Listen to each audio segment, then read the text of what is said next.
ఓం నారాయణ ఆదినారాయణ భగవాన్ శ్రీ వెంకయ్య స్వామి అభయ వైకుంఠాశ్రమం సంఘం జాగర్లముడి. ఓం నారాయణ ఆదినారాయణ. గంగాధర స్వామి అనబడే నేను గొలగమూడి వెళ్ళిన 25 ఏళ్ల క్రితం ఇక్కడ భగవాన్ వెంకయ్య స్వామి ఆశ్రమంలో పాటలు పాడటానికి చాలామంది పోటీ పడేవాళ్ళు. అక్కడ వాళ్ళు వల్లాదు అంటే కుదరదు, భగవాన్ వెంకయ్య స్వామి ప్రతినిత్యము నామంలోనే ఉండేవారు, లేకపోతే అగ్నిశయనం చేస్తూ ఉండేవారు, అంతేగాని ఇక్కడ పాటలు లేవని ఆ రోజున చెప్పారు.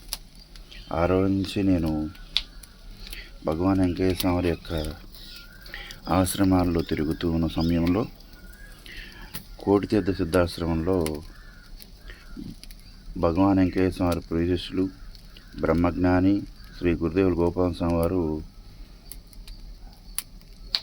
ఆయన ధ్యానంలో ఉంటూ ఉదయము 11:30కి స్వామివారికి హారతిచ్చి, అట్లాగే సాయంత్రం 7 గంటలకి భజన మొదలుపెట్టి 8ంటికి హారతిచ్చి వచ్చిన అక్కడ ఉన్న భక్తులందరికీ అన్న సంతర్పణ కార్యక్రమం చేసేవాళ్ళు.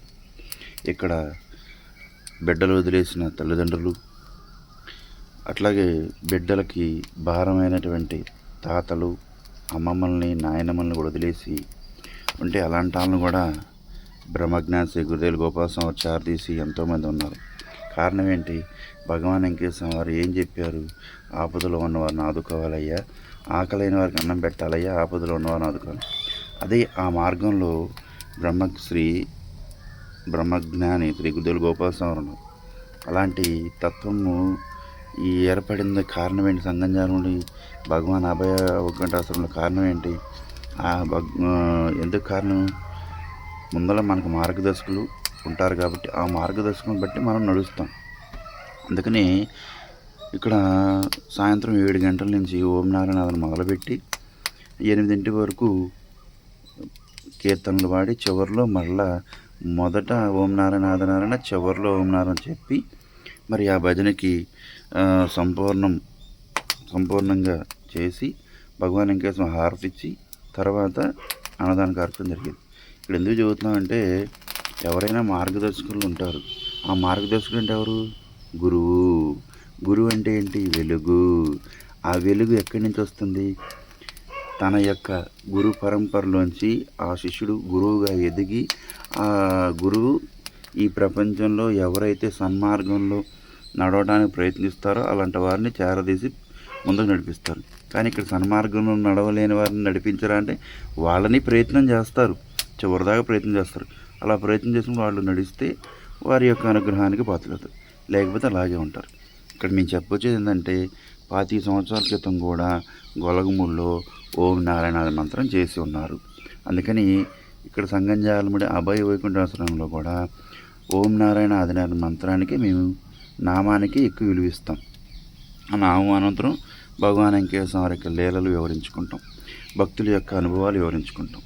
అందుకని ప్రతి ఒక్కరు కూడా ఓం నారాయణ ఎందుకు చెబుతున్నామంటే, 25 సంవత్సరాల క్రితం కూడా గొలగమూడిలో ఓం నారాయణ ఆదినారాయణే, ఇప్పుడు కూడా ఓం నారాయణ ఆదినారాయణే జరుగుతూ ఉంటుంది. ఎంతోమంది భక్తులు హోంగొండం దగ్గర ప్రదక్షిణాలు చేస్తూ ఓం నారాయణ అంటున్నారు, స్వామివారి మందిరం చుట్టూ తిరుగుతూ ఓం నారాయణ అంటున్నారు. మీరు సంగంజానంలో ఎక్కువ ఓం నారాయణ. ఎందుకంటే ఒక విత్తనం వేసిన తర్వాత ఆ మొక్క అయ్యే వరకు ఆగితే ఆ మొక్క ఎన్ని కాయలు ఇస్తుంది సంవత్సరానికి మనకు అర్థమవుతుంది. అట్లాగే ఈ ఓం నారాయణ మంత్రం చేయటం వలన, నువ్వు నియమంగా చేయటం వలన ఆ ఫలితం అనేది నీవే కాదు, నీ వెనకాల నీ పిల్లలు, నీ కుటుంబం అందరికీ వస్తుంది. అందుకని విత్తనం వేసిన తర్వాత 1 సంవత్సరం చూడాలి కదా అది ఎంత దిగుబడి వస్తుందో అనేది. అట్లాగే ఈ నామం చేయటం వలన నువ్వు కూడా నియమనిష్టలతో నామం చేయి, ఆ ఫలితం వస్తుంది. మరి గొలగమూడిలో 25 సంవత్సరాల క్రితం ఓం నారాయణ ఆదినారాయణ, ఇప్పుడు ఓం నారాయణ ఆదినారాయణ. కోటితీర్థంలో కూడా భగవాన్ వెంకయ్య స్వామి ప్రియశిష్యులు భజన మొదలుపెట్టే ముందు ఓం నారాయణ చేసి ఆ భజనలో కీర్తనలు పాడిన తర్వాత మరలా చివరిలో ఓం నారాయణ. ఎందుకంటే ఓం నారాయణ ఆదినారాయణే మనకి ట్రాక్, ఓం నారాయణ ఆదినారాయణే మన యొక్క మార్గం, ఓం నారాయణ ఆదినారాయణే మన ఎదుగుదల. ఓం నారాయణ ఆదినారాయణే అన్నిటికీ మూలం. ఓం నారాయణ ఆదినారాయణే భగవాన్ వెంకటేశ్వర దారం ఎలా ఉంటుందో ఈ నామం కూడా అంతే ఉంటుంది. అందుకని ప్రతి ఒక్కరు తెలుసుకుని ఆ పరమాత్మ స్వరూపుని మనం గుర్తించగలిగితే ఆయన మనల్ని ఎంతో వృద్ధిలో తీసుకొస్తాడు. ఎందుకంటే మనం చేస్తున్న ప్రతి విషయాన్ని చూస్తూ ఉంటారు. అందుకనే సంగంజాగర్ముడి భగవాన్ అభయ వైకుంఠంలో భగవాన్ అభయ వైకుంఠంలో ప్రతినిత్యం హోమం అనంతరం నీకు వీడియో పెడుతుంటాం. ఎందుకు పెడుతున్నాం? రాలేని వారికి హోమగుండాన్ని చూపిస్తూ, రాలేని వారికి హోమగుండంలో ఉన్న స్వామి యొక్క స్వరూపాన్ని చూపిస్తాం. అందుకనే కానీ ఏదో మేమే చేస్తున్నాం అని మేమేదో పెడతలేదు. ఎందుకంటే ఇలా ఎందుకు పెడతాం? కారణం ఏంటంటే మాకు మార్గదర్శకులు ఎవరు? భగవాన్ వెంకటేశ్వర ప్రియ శిష్యులు బ్రహ్మజ్ఞాని శ్రీ గురుదేవుల గోపాలస్వామి. నామం నియమం అన్నారు. భోజనం అన్నిటికీ భగవాన్ వెంకటేశ్వరకి పరిపూర్ణమైన ప్రసాదం అన్నారు. అందుకని దారం ఎప్పుడు తల్లిదండ్రులు బిడ్డలు ఎదిగే వరకు ఎట్లా కాపలా ఉంటారో ఆ దారం మనకు ఆధారం అన్నమాట. అలా మరి కోటి తీర్థ సిద్ధాశ్రమంలో ఇలాంటివన్నీ జరుగుతున్నాయి. అలాగే సంగంజాలు భగవాన్ అభయ వైకుంఠంలో ఇలాగే అనుసరిస్తూ ఉంటాం. ఎందుకంటే కారణం ఏంటంటే మంచి తీసుకోవడం వల్ల ఉపయోగం ఉంది. మంచిలో కూడా చెడు ఎదిగేవాడే ఇంకెప్పటికీ ఎప్పుడు ఎదుగుతాడు? అందుకని మంచిని మంచిగా చూస్తే మన చెడు వెళ్ళిపోతుంది. అందుకని ఒక నది కట్ట దిగింది అనుకోండి, కొంచెం అయితే ఆపగలుగుతాం. నది కట్ట మొత్తం దిగిపోతే ఆపలేం. అట్లాగే మన నెత్తి మీద కర్మ ఉంది. ఆ కర్మను వదిలించుకోవాలంటే ఒకసారి పోదు. నామం ద్వారా, ప్రదక్షిణ ద్వారా, దారం ద్వారా, విభూతి ద్వారా, స్వామివారి ప్రసాదం అంటే అన్నదాన కార్యక్రమం పాల్గొని వీటన్నిటి వల్ల మనం ఉద్ధరించబడతాం. ఇది తెలుసుకుంటే బాగుంటుంది. ఓం నారాయణ ఆదినారాయణ. తెనాలి నుండి సంగంజాలముడి గ్రామం 7 కిలోమీటర్లు.